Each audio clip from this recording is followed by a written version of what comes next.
Five eyes نامی جاسوسی agency جو ہے یہ ہے کیا اور یہ کب وجود میں آئی؟ بسم اللہ الرحمن الرحیم۔ ڈاکٹر صاحب بہت مہربانی جی، دوبارہ آپ نے مجھے انوائٹ کیا، اللہ تعالیٰ کو جزائے خیر عطا کرے۔ اس سے پہلے کہ ہم یہ جانیں کہ فائیو آئیز نامی ایجنسی بنی کب اور کیسے معرض وجود میں آئی، کچھ چیزیں میں آپ کے گوش گزار کرنا چاہوں گا اور آپ کے ناظرین تک بھی یہ میسیج دینا چاہوں گا کہ پوری دنیا میں آج نہیں ہزاروں سال پہلے بھی اگر آپ چلے جائیں تو جہاں کہیں پر بھی انٹیلیجنس نیٹ ورک بنائے جاتے ہیں، اسپائی ایجنسیز بنائی جاتی ہیں، ان کا کوئی پراپر ریکارڈ نہیں ہوتا، ان کو بنانے والوں کے بارے میں کوئی خاص تفصیل آپ کے پاس نہیں ہوتی۔ لیکن بینگ اے ریسرچ اسکالر ہم جب ریسرچ کرتے ہیں کچھ چیزیں ہمارے پاس آتی ہیں، ویسٹ میں کچھ ڈی کلاسیفائڈ ڈاکومنٹس ہوتے ہیں جو منظر عام پر آتے ہیں، جس طرح آپ آج کل دیکھ رہے ہیں وکی لیکس ہے یا جولین اسانج نے کچھ لیکس کی تھیں، اس کے بعد پناما لیکس آئیں، آج کل پینڈورا باکس لیکس آتی ہیں۔ تو اس طرح کچھ ڈی کلاسیفائڈ ڈاکومنٹس، کچھ سیکرٹ ڈاکومنٹس جب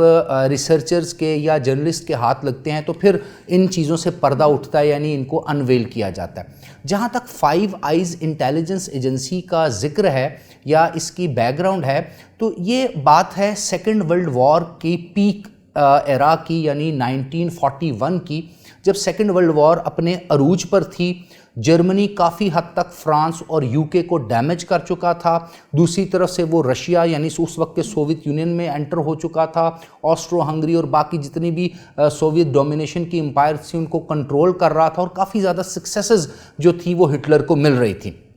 اس دوران ہوا کیا کہ ولسن چرچل جو یو کے پرائم منسٹر ہیں، انہوں نے امریکنز کو اپروچ کیا اور ان کو یہ کہا کہ دیکھیں جی آپ تو ورلڈ وار 2 میں باہر بیٹھے ہیں، سائیڈ پر ہیں، اور ڈائریکٹلی جیوگرافیکلی بھی آپ کی کوئی ایسی لوکیلٹی نہیں ہے کہ آپ اس وار سے ڈیمیج ہوں۔ اب کیا ہے کہ ہمیں اس وار میں جو axis forces versus allied forces ہیں، یعنی رشیا ہے، فرانس ہے، یو کے ہے اور ان کے الائنڈ ہے جو جرمنی کے اگینسٹ جنگ میں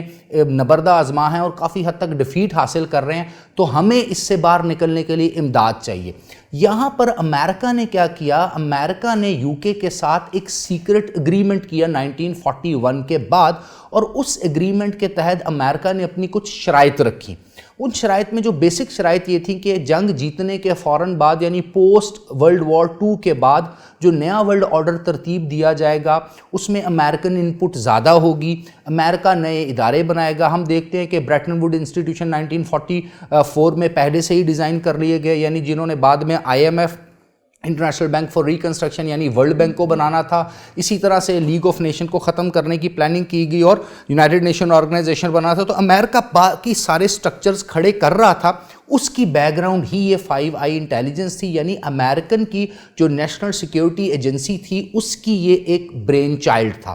جب انہوں نے یہ کام کیا تو اب ان کے پاس ٹارگٹ یہ تھا کہ انہوں نے کسی طرح سے بھی جو جرمن فورسز ہیں ان کی سپائنگ کرنی ہے، اس پہ نظر رکھنی ہے۔ Later on second world war آپ دیکھتے ہیں کہ امریکہ اور اس کے الائز جیت جاتے ہیں، امریکہ ہیروشیما ناگاساکی پہ بم پھینک دیتا ہے، ایک لمبی تاریخ ہے اس کی، اور جرمنز ہار جاتے ہیں، جرمن اور ان کے الائز ہار جاتے ہیں۔ اس کے بعد کیا ہوتا ہے کہ جو یو کے اور USA کا جو الائنس ہے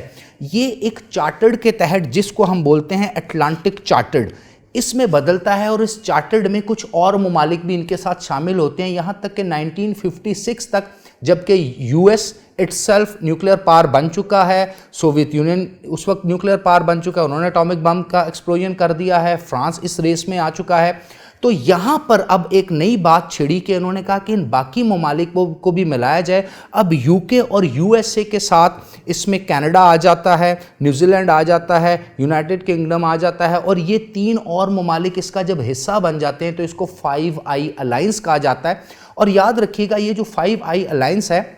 یہ ابھی بھی دنیا کی نظر سے دور اس لیے رکھا جاتا ہے کہ اب اس کے ٹارگٹس چینج ہو گئے ہیں۔ اب 1956 کے بعد 5i الائنس جو بنا ہے اس نے سوویت یونین یعنی کمیونسٹ ورلڈ آرڈر کو دیکھنا ہے، ایسٹرن یورپ کے اندر جو اینالوگس ہے سوویت یونین کے ساتھ، اس میں جو کمیونزم ایکسپینڈ کر رہا ہے اس کو دیکھنا ہے، دوسری طرف جو نیٹو بنائی گئی ہے نیٹو کو سپورٹ کر رہا ہے، اور وارسو پیکٹ کی جتنی بھی کمیونیکیشن ہے، جتنی بھی انٹریکشن ہے اس پہ نظر رکھنا ہے۔ اور یہ پھر چلتا گیا یہاں تک کہ 1970s میں کچھ اور لیکس ہوئیں، آسٹریلین پرائم منسٹر کو اس کے بارے میں پتہ چلا، کچھ اور ممالک میں بات آئی، یہاں تک کہ